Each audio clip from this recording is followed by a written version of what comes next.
Have you ever looked at the vastness of Earth's history, spanning for 0.5 billion years, and wondered if we're really the first ones to build cities, develop technology, and gaze at the stars? The story of humanity is just a tiny, recent chapter. What if, millions of years before us, another civilization rose and fell, leaving almost no trace behind? This isn't science fiction. It's a serious scientific thought experiment known as the Silurian Hypothesis, named after the ancient reptilian beings from Doctor Who. This idea asks a mind-bending question.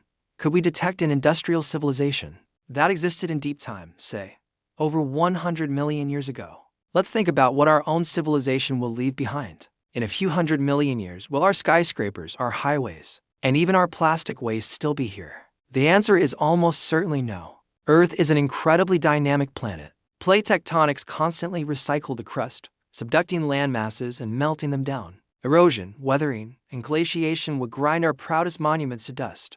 A city like New York would be scraped clean off the map by a few ice ages. After 60 million years, less than 1% of the Earth's surface would remain exposed. The chances of finding a fossilized city are practically zero. Think about it.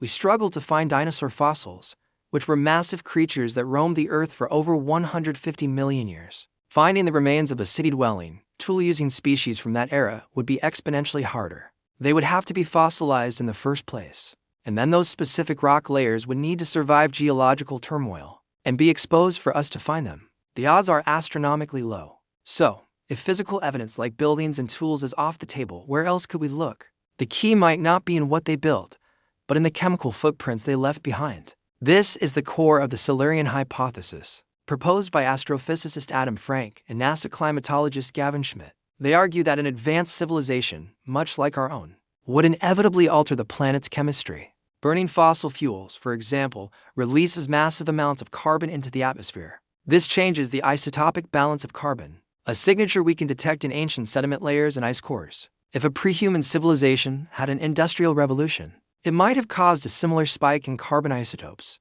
In fact, geologists have already found several such spikes in the geological record, like the Paleocene thermal maximum about 56 million years ago. During this event, global temperatures soared, and the oceans became more acidic. We currently attribute this to massive volcanic activity or methane releases. But could an ancient industrial society have been a contributing factor? It's a tantalizing possibility.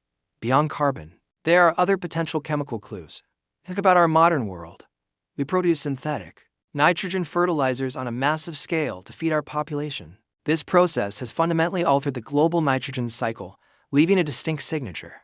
An ancient civilization might have done the same. What about plastics? While plastics themselves might not survive for hundreds of millions of years, the breakdown products persistent, organic pollutants could. These molecules are incredibly durable and could potentially be trapped in rock layers. Finding a layer of ancient sediment rich and complex, synthetic molecules that don't occur naturally would be a smoking gun. Similarly, imagine widespread use of nuclear power. This could lead to unusual concentrations of radioactive isotopes, like plutonium-244.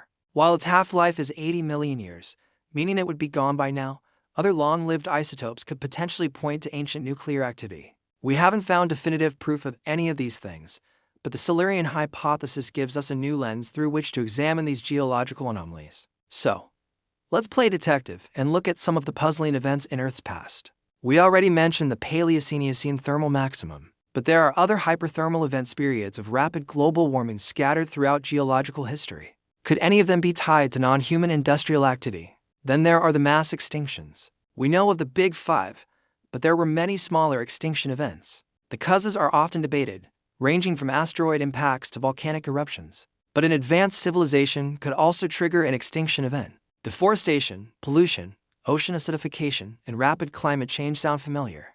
These are all things happening today, driving what many scientists call the sixth mass extinction. It's conceivable that a previous civilization could have driven itself and many other species to extinction through its own success. This makes you wonder if intelligence is a kind of trap, a short-lived evolutionary experiment that inevitably burns itself out. This idea also forces us to rethink what alien life might look like. We tend to search for extraterrestrial intelligence on distant planets, scanning the stars with radio telescopes. But the Silurian Hypothesis suggests we might be looking in the wrong place, or rather, the wrong time.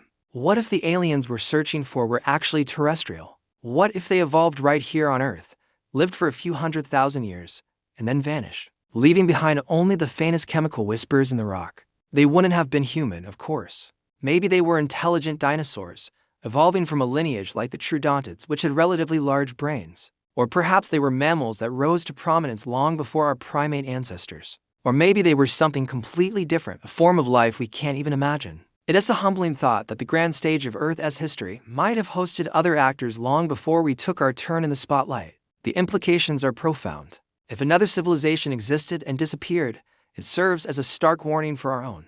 It suggests that becoming a global, energy-intensive civilization might be a planetary-scale bottleneck. Perhaps any species that reaches this stage inevitably alters its environment so drastically that it triggers its own collapse. We are currently conducting this experiment in real time. We are pumping carbon into the atmosphere, acidifying the oceans, and driving species to extinction at an alarming rate. The geological record of our time, the Anthropocene, will be a stark and undeniable layer for any future geologist to find, whether they're human or not. The carbon spike, the nitrogen signature, the plastic pollutants, the radioactive isotopes we are creating, the very evidence that the Silurian Hypothesis proposes we should look for. Ultimately, the Silurian Hypothesis is not about proving that ancient lizard people existed.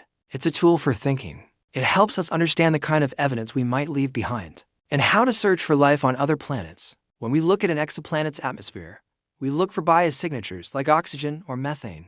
But what if we should also be looking for technosignatures of a civilization that might have already collapsed? Perhaps an atmosphere rich in industrial pollutants or unusual gases could be a sign not of a thriving civilization, but of a long-dead one. It forces us to consider that intelligence might not be a permanent fixture, but a fleeting, transient phenomenon. So, are we the first? The evidence, or lack thereof, suggests we probably are. But the question itself is what matters. It challenges our sense of importance, our assumption that we are the pinnacle of evolution on this planet. It reminds us that we are just temporary custodians of a world that is far older and more mysterious than we can fully comprehend. The story of Earth is long, and our chapter has only just begun. The choices we make now will determine how that chapter ends, and what kind of legacy we leave in the geological record for the eons to come. Will we be just another brief, puzzling spike in the data? Or can we learn to build a truly sustainable civilization that lasts? The rocks are watching, and they will keep the score. Thanks for watching this deep dive into one of science's most fascinating thought experiments. If you enjoyed this journey into deep time, be sure to like this video and subscribe for more content that challenges how you see the world. What do you think? Could another civilization have existed on Earth? Let me know your thoughts in the comments below. See you next time.